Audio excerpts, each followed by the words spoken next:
Hello hi welcome back to PM stories.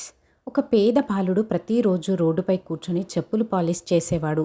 అతన్ని చూసిన ప్రతి ఒక్కరూ జాలి చూపేవారు, కొందరు నవ్వుకునేవారు. కానీ ఒక ధనవంతుడు మాత్రం అందరి ముందు అతన్ని అవమానించి, నీలాంటి వాళ్ళు జీవితంలో ఎప్పటికీ పైకి రాలేరు అని అన్నాడు. అదే మాటలను ఆ బాలుడు తన జీవిత లక్ష్యంగా మార్చుకున్నాడు. 15 సంవత్సరాల తర్వాత విధి ఇద్దరినీ మళ్ళీ ఎదురెదురుగా నిలబెట్టింది. కానీ ఆ రోజు జరిగినది చూసి అక్కడున్న ప్రతి ఒక్కరి కళ్ళల్లో కన్నీళ్లు వచ్చాయి.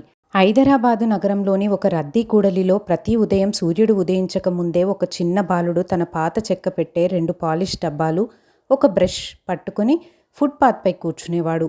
అతని పేరు అర్జున్. వయసు కేవలం 12 సంవత్సరాలు. చిన్నప్పుడే తండ్రిని కోల్పోయాడు. తల్లి తీవ్ర అనారోగ్యంతో మంచానికే పరిమితమైంది. ఇంట్లో సంపాదించే వ్యక్తి లేకపోవడంతో చదువు మధ్యలోనే ఆగిపోయింది. కానీ అర్జున్కు ఒక నమ్మకం ఉండేది. నిజాయితీగా కష్టపడితే ఒకరోజు దేవుడు తప్పకుండా దారి చూపిస్తాడు అని. అందుకే భిక్ష అడగకుండా, దొంగతనం చేయకుండా తన చేతులతో పనిచేసి తల్లిని పోషించేవాడు. చెప్పులు పాలిష్ చేయించుకునే ప్రతి వ్యక్తికి చిరునవ్వుతో సార్, ఒక్కసారి పాలిష్ చేయించండి అని మర్యాదగా అడిగేవాడు. కొందరు పని ఇచ్చేవారు, మరికొందరు పట్టించుకోకుండా వెళ్ళిపోయేవారు. అయినా అతను ఎప్పుడు నిరాశ పడేవాడు కాదు. ఒకరోజు ఉదయం ఖరీదైన కారు అక్కడ ఆగింది. అందులో నుంచి నగరంలో పేరున్న వ్యాపారవేత్త విక్రమ్ వర్మ దిగాడు. ఖరీదైన సూట్, మెరిసే బూట్లు, చుట్టూ సెక్యూరిటీ. అర్జున్ వినయంగా వెళ్ళి సార్, మీ షూస్ పాలిష్ చేయనా అని అడిగాడు. విక్రమ్ అతనిపై నుంచి కింద వరకు చూసి వెటకారంగా నవ్వి, నీ చేతులు నా బూట్లకు తగిలితే వాటి విలువే తగ్గిపోతుంది. మీలాంటి వాళ్ళు ఎంత కష్టపడినా పేదవాళ్ళుగానే చస్తారు. కలలు కనడం మానేసి నీ పని చూసుకో అని అందరి ముందు అవమానించాడు. చుట్టూ ఉన్న కొందరు కూడా నవ్వారు. అర్జున్ కళ్ళల్లో నీళ్లు తిరిగాయి. కానీ ఒక్క మాట కూడా మాట్లాడలేదు. తలను వంచుకొని నిశ్శబ్దంగా నిలబడ్డాడు. విక్రమ్ అక్కడి నుంచి వెళ్ళిపోయాడు. ఆ రాత్రి ఇంటికి వెళ్ళి తల్లి పక్కన కూర్చున్న అర్జున్ జరిగిన విషయమంతా చెప్పాడు. తల్లి ప్రేమగా అతని తల నిమురుతూ, బిడ్డా, నిన్ను అవమానించిన మనిషికి కోపంతో కాదు, నీ విజయంతో సమాధానం చెప్పు. గుర్తుపెట్టుకో, పరిస్థితులు శాశ్వతం కావు, కానీ మంచి మనసు శాశ్వతం అని చెప్పింది. ఆ మాటలు అర్జున్ గుండెల్లో శాశ్వతంగా ముద్రపడ్డాయి. అదే రాత్రి అతను ఒక నిర్ణయం తీసుకున్నాడు. ఇక నుంచి తన జీవితం మారాల్సిందే. ఆ నిర్ణయం అతని భవిష్యత్తును మాత్రమే కాదు, 15 సంవత్సరాల తర్వాత విక్రమ్ జీవితాన్ని పూర్తిగా మార్చబోతుంది. ఆ రోజు నుంచి అర్జున్ జీవితం పూర్తిగా మారిపోయింది. ఉదయం చెప్పులు పాలిష్ చేయడం, మధ్యాహ్నం తల్లిని చూసుకోవడం, రాత్రి వీధి దీపం కింద పాత పుస్తకాలు చదవటం అతని దినచర్యగా మారింది. ప్రభుత్వ పాఠశాలలో చదివే ఒక ఉపాధ్యాయుడు ప్రతిరోజు అతన్ని గమనించేవాడు. ఒకరోజు అతని దగ్గరకు వచ్చి, నువ్వు నిజంగా చదువుకోవాలనుకుంటున్నావా అని అడిగాడు. అర్జున్ కళ్ళల్లో ఆశ మెరిసింది. సార్, నాకు చదువంటే చాలా ఇష్టం, కానీ పరిస్థితులు అనుమతించడం లేదు అని చెప్పాడు. ఆ ఉపాధ్యాయుడు అతని పట్టుదల చూసి ప్రతి రాత్రి ఉచితంగా బోధించడం ప్రారంభించాడు. అర్జున్ కూడా ఆ అవకాశాన్ని ప్రాణంలా పట్టుకున్నాడు. పగలంతా కష్టపడి పనిచేసినా రాత్రి ఒక్క నిమిషం కూడా వృధా చేయకుండా చదివేవాడు. కొన్ని సంవత్సరాల తర్వాత అతను ఓపెన్ స్కూల్ ద్వారా 10వ తరగతి, ఇంటర్ పూర్తి చేశాడు. ప్రతిభతో స్కాలర్షిప్ సంపాదించి మెడిసిన్ చదివే అవకాశం దక్కించుకున్నాడు. చదువు పూర్తయ్యే వరకు ఎన్నో కష్టాలు ఎదురైనా తన తల్లి చెప్పిన మాటను ఒక్కరోజు కూడా మర్చిపోలేదు. విజయమే గొప్ప సమాధానం. కాలం గడిచింది. అర్జున్ ఇప్పుడు నగరంలో పేరొందిన హృదయ శస్త్రచికిత్స నిపుణుడు డాక్టర్ అర్జున్ అయ్యాడు. డబ్బు సంపాదించడమే కాదు, ప్రతి నెల పేద రోగులకు ఉచిత చికిత్స అందించే సేవా కార్యక్రమాలు కూడా నిర్వహించేవాడు. అతని పేరు దేశవ్యాప్తంగా వినిపించడం ప్రారంభమైంది. మరోవైపు ఒకప్పుడు అహంకారంతో అందరినీ చిన్నచూపు చూసిన విక్రమ్ వర్మ జీవితం మాత్రం ఊహించని మలుపు తిరిగింది. వరుస వ్యాపార నష్టాలు, భాగస్వాముల మోసం, అప్పులు, ఒక్కొక్కటిగా అతని సంపద కరిగిపోయింది. అదే సమయంలో అతనికి తీవ్రమైన గుండె జబ్బు వచ్చింది. డాక్టర్లు వెంటనే శస్త్రచికిత్స చేయాలని చెప్పారు. కానీ ఆ ఆపరేషన్ చేయగలిగే నిపుణుడు నగరంలో ఒకరే ఉన్నారని, ఆయన పేరు డాక్టర్ అర్జున్ అని చెప్పారు. తన ప్రాణం ఇప్పుడు ఒక డాక్టర్ చేతుల్లో ఉందని మాత్రమే విక్రమ్కు తెలుసు. కానీ ఆ డాక్టర్ ఎవరనే నిజం తెలుసుకున్న క్షణం అతని గుండె ఆగిపోయినట్టే అనిపించబోతోంది. ఆపరేషన్ రోజు ఉదయం విక్రమ్ను ఆసుపత్రి గదిలో నుంచి పరీక్షల కోసం బయటకు తీసుకొచ్చారు.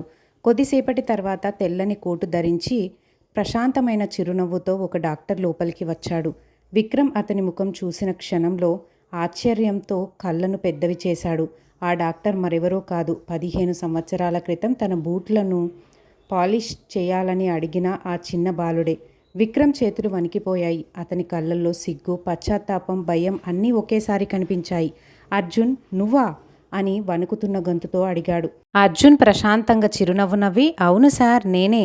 కానీ ఈరోజు నేను చెప్పులు పాలిష్ చేసే బాలుడిని కాదు, మీ ప్రాణాన్ని కాపాడాల్సిన డాక్టర్ని. భయపడకండి. నా దగ్గరకు వచ్చిన ప్రతి రోగి నాకు ఒకేలా. నాకు కనిపించేది మీ గతం కాదు, మీ ప్రాణం అని అన్నాడు. ఆ మాటలు విన్న విక్రమ్ తల వంచుకున్నాడు. కళ్ళల్లో నీళ్లు నిండిపోయాయి. బాబూ, ఆ రోజు నేను నిన్ను చాలా అవమానించాను. నీలాంటి వాళ్ళు ఎప్పటికీ పైకి రారని అన్నాను. కానీ ఈరోజు నువ్వు ఎంత ఎత్తుకు ఎదిగావో చూస్తుంటే నాకు నా మీదే అసహ్యం వేస్తుంది. నన్ను క్షమించగలవా అని ఏడుస్తూ అడిగాడు. అర్జున్ మెల్లగా అతని భుజంపై చేయి వేసి, సార్, నేను మీ మాటలను శాపంగా తీసుకొని ఏడ్చి ఉండింటే ఈరోజు కూడా అదే ఫుట్పాత్పై ఉండేవాడిని. కానీ వాటిని సవాలుగా తీసుకున్నాను.